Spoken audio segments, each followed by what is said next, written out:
마태복음 5장 27절에서 32절 말씀입니다. 마태복음 5장 27절에서 32절 말씀 합독하십니다. 또 간음하지 말라 하였다는 것을 너희가 들었으나 나는 너희에게 이르노니 음욕을 품고 여자를 보는 자마다 마음에 이미 간음하였느니라. 만일 내 오른 눈이 너로 실족하게 하거든 빼어내버리라.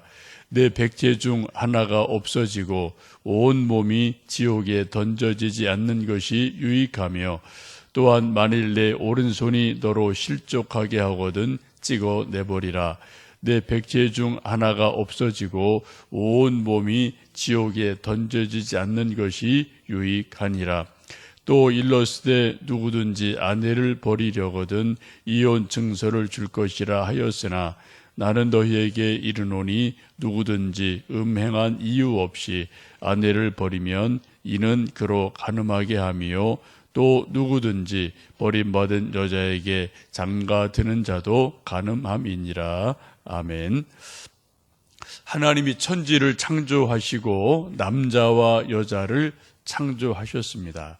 이 둘이 하나 되어 가정을 이루게 하셨습니다.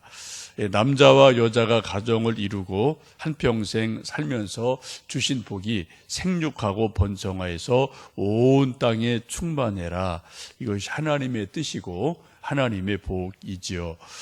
남자와 여자가 가정을 이루고 지지고 볶고 한평생 사는 동안에 가정마다 여러 가지 일들이 일어납니다. 이런저런 일들이 없는 가정이 사실 한 가정도 없죠. 다 이런저런 가정들이 다 사연이 있고 일들이 있습니다. 그 가운데 오늘 본문은 특별히 두 가지에 대해서 말씀을 하고 계십니다. 첫 번째는 간음하지 말라라는 말씀을 하시죠. 이것은 10계명 중에도 7번째 계명입니다. 간음하지 말라라는 말씀을 10계명에서도 분명하게 말씀합니다. 그래서 혹시 이제 사람들이 누가 그런 실수하면은 7계를 범해서 이런 말을 종종 하기도 하죠. 구약에서는 간음한다는 것은 몸으로 실제로 간음을 할 때 그것이 죄가 되죠.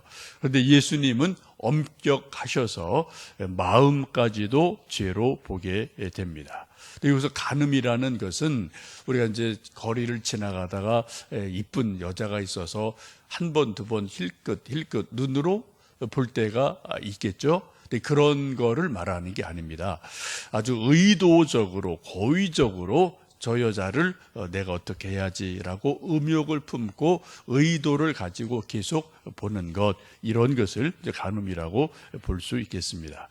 얼마 전에 SBS에 꽤 알려진 남자 아나운서가 밤늦게 지하철을 타고 가다가 어떤 여자의 이제 다리를 막 이렇게 찍는 게 현장에서 발각이 되고 잡혔어요. 결국은 이제 아나운서를 그만두고 사표를 쓴 일이 얼마 전에 있었습니다. 이런 게 이제 음욕을 품은 거다라고 이제 볼 수가 있겠죠. 신약 특히 예수님은 죄의 구성 요건을 엄청나게 강하게 강조를 하시고 강하게 봅니다.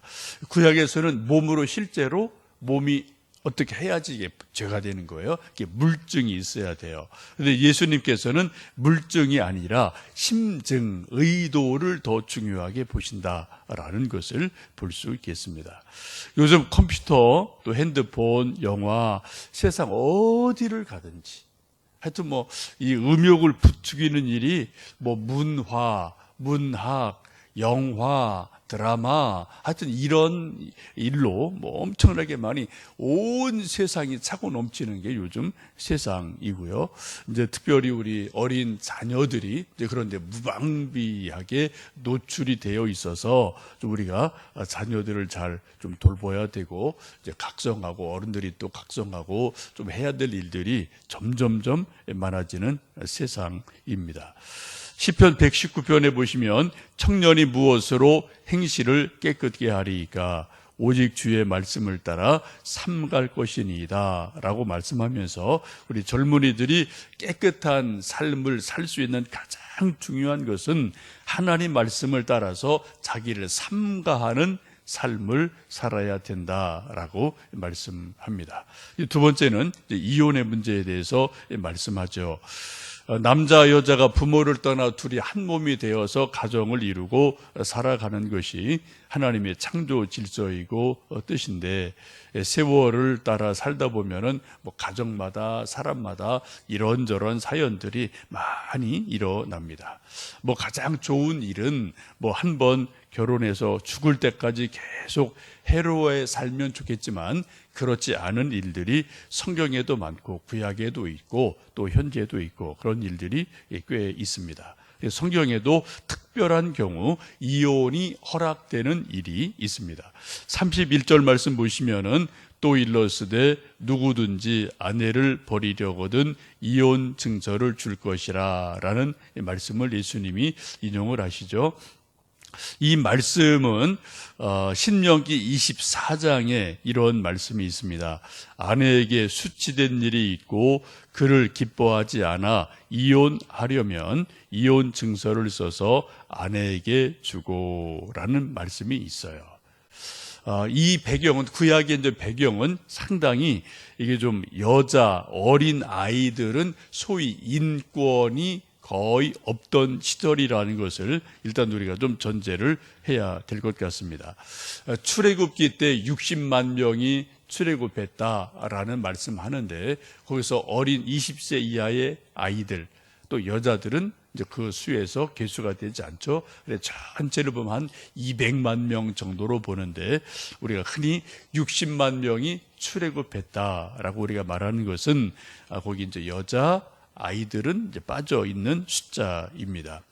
소위 여자들에게 인권이 허용되고 거론된 것은 그렇게 긴 역사를 가지고 있질 않습니다. 우리나라도 아직까지도 여자 인권에 대해서 이런저런 일이 있고, 또 이제 우리 교회에서도 어느 교단에서는 여자에게 목사 안수를 아직도 허락하지 않는 교단도 꽤 있어요. 그만큼 이 교회 안에도 우리가 신약 시대를 살고 21세기를 사는데도 여자 목사라는 것을 인정하지 않는 교단이 있을 정도로 아직도 여성 인권이 많이 좀 덜 세워진 부분들이 있습니다.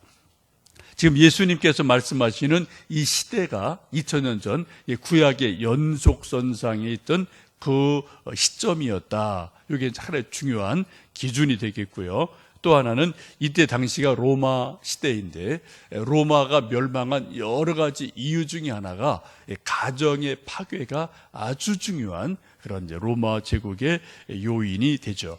그래, 로마 제국의 멸망에 대해서 연구한 많은 사람들이 여러 가지 이유가 있지만, 정치, 경제, 문화, 군사 많은 이유가 있지만 그중에 중요한 것이 가정의 해체다, 가정의 파괴다라고 보는 학자들이 많이 있습니다. 근데 그런 시점에서 지금 예수님께서 요 이혼에 대해서 이렇게 말씀을 하면서 이혼 증서를 구약에서는 주라라고 말씀을 하죠. 이혼 증서를 이렇게 썼다고 합니다.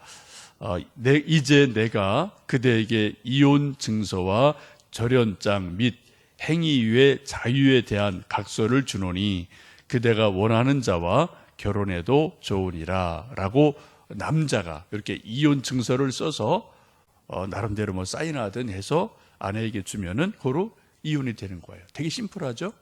이게 구약 시대에 이혼하는 그런 스타일입니다. 여기도 중요한 기준이 수치되는 일이라는 것이 이제 신명기 24장에 나오죠. 요 수치된 일이 뭐냐? 이게 기준이에요. 요거에 대해서 이제 율법을 해석하는 사람들이 랍비라는 사람들이죠. 지금도 이스라엘 사람들은 랍비가 있고, 랍비가 결혼, 이혼 이 모든 것의 최종적인 결정권을 가지고 있는 것으로 알려져 있습니다. 근데 유대교의 랍비들이 크게 두 가지 학파가 있는데, 샴마이 학파라는 학파는 아주 율법 적용을 엄격하게 합니다. 문자 그대로 엄격하게 해요. 그래, 수치되는 일은 간음밖에 없다. 이렇게 딱 아주 우리가 좁게 해석하는 그런 학파가 있고, 힐렐 학파라는 곳이 있는데, 이것은 조금 더 자유롭고 넓게 율법을 해석하는 학파입니다. 이쪽에서는 수치되는 일을 간음 이외에도 예를 들면 여자가 음식을 만들 때 소금을 너무 많이 넣어서 짜다. 음식 맛이 정말 없다. 이게 수치되는 일로 보여요. 이런 거를. 또 이제 거리 가다가 모르는 사람과 수다를 너무 많이 막 수다를 떤다. 이게 수치되는 일이에요. 또 시부모 막 욕을 한다. 이게 수치되는 일로 이제 그쪽 사람들은 봅니다. 성격이 너무 까다로워서 다투기를 좋아한다. 이런 경우도 수치되는 일로 힐렐학파는 해석을 합니다. 이서 상당히 넓게 이거 해석을 하는 거죠. 요즘 말로 말하면 성격이 안 맞아서 헤어졌다. 그리고 힐렐학파에서는 별 문제가 되지를 않습니다. 아주 폭넓게 보죠. 요즘 매스컴에서 조금 이제 지나간 거지만 송송 커플이라는 젊은이들이 한 1년 전에 결혼했다가 또 막 헤어져서 막 또 매스컴에 올라갔어요.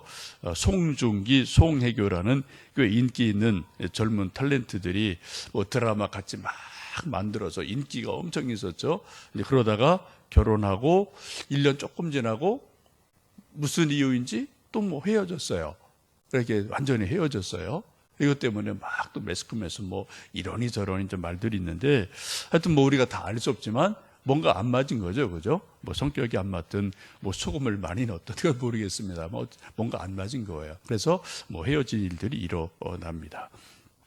이 샴마이 학파와 힐렐 학파라는 이 두 개 아주 엄격한 곳, 좀 아주 너그럽고 넓게 보는 곳, 이 두 학파가 있는데 이 두 학파의 그 어떤 해석을 전체를 종합한 사람이 신약에 나오는 위대한 사도인 사도 바울의 스승인 가말리엘이라는 사람이 있습니다. 성경에도 그 사람 이름이 나오죠. 몇 번?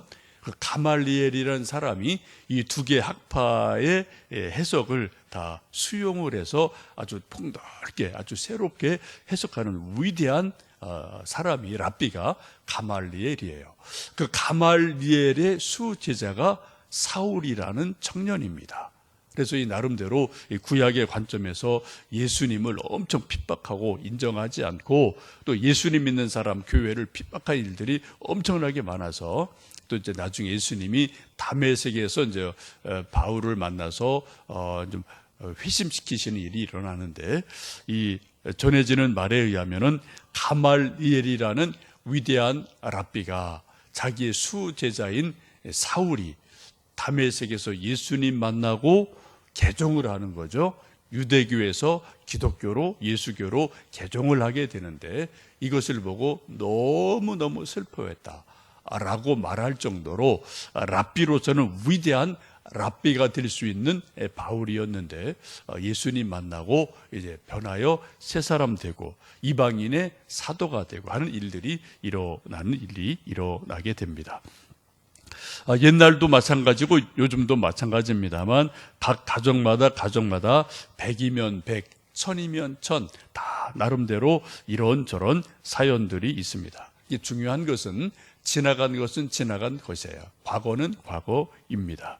우리가 하나님 믿는 믿음으로 또 이제 과거는 과거이고 오늘은 오늘이에요. 그리고 오늘 우리가 믿음으로 감사히 살고 또 우리가 또 소망하며 살고 하나님 주시는 복음의 능력을 붙들고 또 우리가 믿음으로 소망으로 살아가는 것이 중요한 일인 줄로 믿습니다. 우리 아까 불렀던 찬송처럼 사철의 봄바람 불어 있고 하나님 아버지 모셨으니 라는 찬송처럼 우리가 또 하나님 안에서 하나님의 집 가정 교회 우리 각자의 가정 교회 우리 아들 딸들의 이런저런 가정들 이런 것들을 아름답게 세워가는 그러한 은혜가 우리 모두에게 있기를 주님의 이름으로 축복합니다. 함께 기도하겠습니다.